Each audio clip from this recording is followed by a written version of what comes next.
Λοιπόν, πάμε, επιστρέφουμε λίγο πριν από τη μία. Ευχαριστώ πολύ τον κύριο Σαριγιάννη που μας έδωσε την υπομονή του.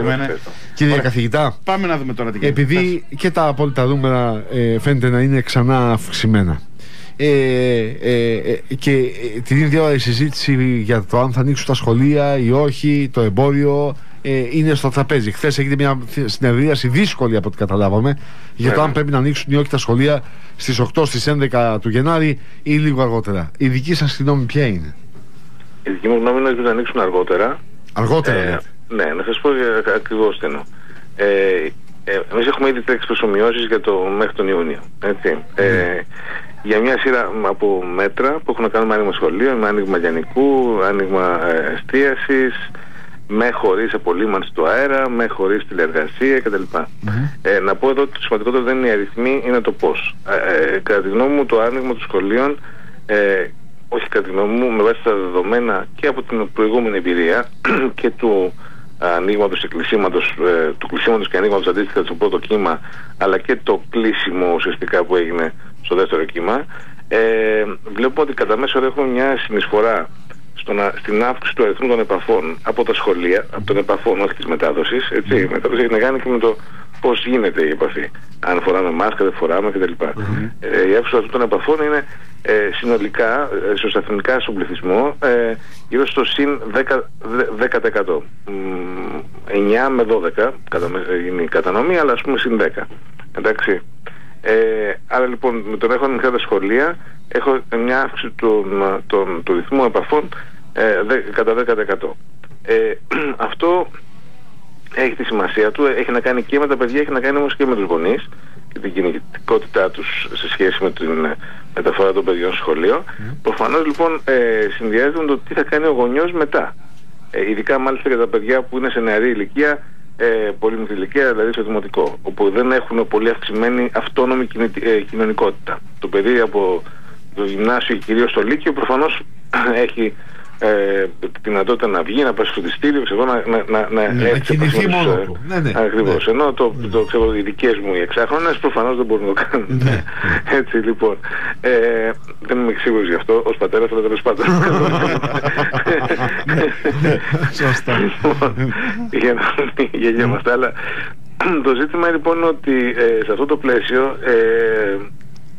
υπάρχει, εγώ θεωρώ ότι θα πρέπει να περιμένουμε να δούμε λίγο το τι θα συμβεί πραγματικά στις γιορτές, με την έννοια ότι έχουμε μια αύξηση.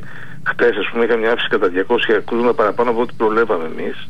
Που σημαίνει ότι εμείς είχαμε προβλέψει ότι θα υπάρχει μια αύξηση λόγω click away και κινητικότητα λόγω των γιορτών, αλλά εδώ είδαμε λίγο παραπάνω. Θέλω να δω αν είναι μια απλή διόρθωση, αν θέλετε, ή μια απόκληση που έγινε χτες, η οποία θα διορθωθεί σήμερα ή αύριο, ή αν θα είναι συστηματικό αυτό. Αν είναι συστηματικό, τότε η αύξηση που προβλέπαμε ότι θα συμβεί έτσι κι αλλιώς, λόγω των γιορτών και λόγω του κλίματος, συμβαίνει ήδη. Δηλαδή, εμείς να συμβεί από την πρωτοχρονιά, συνέβη 2-3 μέρες νωρίτερα. Άρα αυτό που βλέπουμε, θεωρείτε ότι η αύξηση που βλέπουμε θα είναι αυτού του επίπεδου, αυτής της κλίμακας?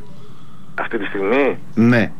Ναι, δεν νομίζω ότι θα συμβεί κάτι παραπάνω, αλλά αυτή τη στιγμή. Αλλά η αύξηση που βλέπαμε εμείς είναι να αυξάνεται, να γίνεται μεγαλύτερη καθώς περνάει ο καιρός. Δηλαδή, άρα αυτό είναι κάτι το οποίο στην πραγματικότητα δεν μας επιτρέπει να είμαστε σε μειωτική πορεία. Δηλαδή, σίγουρα, σε μειωτική πορεία δεν θα είμαστε. Από την άλλη πλευρά, καλός ή κακός, τώρα το περιμέναμε ότι μετά τις γιορτές θα έχουμε κάτι. Απλώς το ζήτημα είναι ο προβληματισμός για εμάς που είμαστε εκτός του αντικειμένου, πέρα από το αντικείμενο το δικό σας, είναι αν περιμένει κανείς ένα μπαμ που λέμε, που θα μας εκπλήξει όλους, ή περιμένουμε μία αύξηση τέτοια τάξη, ας πούμε. Να σας πω. Αν συμβεί ένα μπαμ, δεν μπορούμε να το προβλέψουμε. Προφανώς όχι. Έχετε δίκιο. Μπορούμε να το ανιχνεύσουμε νωρίς και να δούμε τι θα σημαίνει αυτό σε βάθος χρόνου. Αυτό ναι, μπορούμε να το κάνουμε, και αυτό σας λέω. Πρέπει να περιμένω 2-3 μέρες. Δηλαδή, αν ξανασυζητήσουμε την Παρασκευή, ευχαρίστως να σας πω αν βλέπουμε ότι λόγω Χριστουγέννων είδαμε ένα μπαμ. Ας πούμε, είδαμε κάτι πολύ. Δεν νομίζω ότι θα συμβεί, απλώς λέω να το δούμε. Άρα λοιπόν, εν κατακλείδη, λέτε να μην ανοίξουμε τα σχολεία, αν δεν έχουμε καθαρή εικόνα για το τι έχει συμβεί. Ακριβώς αυτό. Και πότε θα έχουμε καθαρή εικόνα? να πω μια φράση μόνο ακόμα. Αν ανοίξουμε στις 8, η πρόβλεψή μας είναι ότι θα φτάναμε στα 2.000 κρούσματα γύρω στα μέσα του Φλεβάρι, του Μάρτη, ναι, τα 2.000 κρούσματα, και στην αντίστοιχη περίοδο, και αν ανοίξουμε στις 20 για παράδειγμα, για να κάνουμε μια σύγκριση, θα φτάνουμε στα 1.500 κρούσματα. Εντάξει. Και αυτό εννοώ τα εβδομαδιαίο μέσο όρο. Για να καταλάβετε, αυτή τη στιγμή είμαστε στα 670 εβδομαδιαίο μέσο όρο, όχι στα 1.000 που βγήκαν χτες. Λοιπόν, άρα μόνο και μόνο το έργο των σχολείων θα έχει αρνητική επίπτωση, ενώ θα έχει αυξητική προσθήκη. Το θέμα για αυτό όμως είναι αυτό που έλεγα προηγουμένως, ότι δεν είναι το πότε ανοίξουν τα σχολεία μόνο, γιατί δεν μιλάμε να ανοίξουμε μόνο τα σχολεία και τίποτα άλλο. Προφανώς μιλάμε και για κάποιο είδους άνοιγμα της οικονομίας. Έτσι δεν είναι? Λοιπόν, οπότε εκεί αρχίζει και φεύγει το σενάριο, και ξεφεύγει πολύ άσχημα, ξεφεύγει, για να δώσω να καταλάβετε, στα επίπεδα που ανέφερε το περίφημο το Ινστιτούτο της Ουάσιγκτον, που βγήκε χτες στη μελέτη του, και εμείς το είχαμε δει αυτό. Δεν έχει νόημα να το συζητήσουμε τα 10.000 κρούσματα κτλ. Γιατί προφανώς και παραπάνω, γιατί προφανώς εκεί θα κάνουμε ένα lockdown. Δεν θα το αφήσουμε να συμβεί. Αλλά το θέμα είναι να αποφύγουμε να κάνουμε ένα δεύτερο lockdown. Ένα τρίτο lockdown μάλλον. Λοιπόν, για να το αποφύγουμε χρειάζεται να κάνουμε ένα ολοκληρωμένο σχεδιασμό, αυτό που έλεγα, που σημαίνει να μην δούμε μόνο το πότε, αλλά και το πώς, συνδυαστικά με το πότε, προφανώς. Το πώς έχει να κάνει με θέματα του τύπου τηλεργασία, θα το ξαναπώ, απολύμανση του αέρα, έχει να κάνει με το αν μπορούμε να κάνουμε στοχευμένο εμβολιασμό σε περιοχές που βλέπουμε να έχουν μεγαλύτερη δυναμική αύξηση, ώστε να τις αναχαιτήσουμε νωρίς. Κάτι το οποίο νομίζω ότι και η Επιτροπή των Δημοσιολόγων θα το δει πολύ θετικά. Συζητώντας με τον κ. Τσιόδρα, ανέφερε ήδη ότι είναι η σωστή λογική να χρησιμοποιήσει κανείς τον εμβολιασμό προληπτικά. Άρα υπάρχουν όπλα στη φαρέτρα μας, τα οποία κανένα από αυτά δεν είναι το σούπερ όπλο, για να λέμε την αλήθεια. Ούτε ο εμβολιασμός μέχρι τον Ιούνιο, δηλαδή δεν θα έχουμε φτάσει σε τέτοιο επίπεδο εμβολιασμού ώστε να μπορούμε να από μόνο του να αναχαιτήσει την πανδημία. Άρα πρέπει να διαχειριστούμε το κίνδυνο μέχρι το πρώτο εξάμηνο του 2021.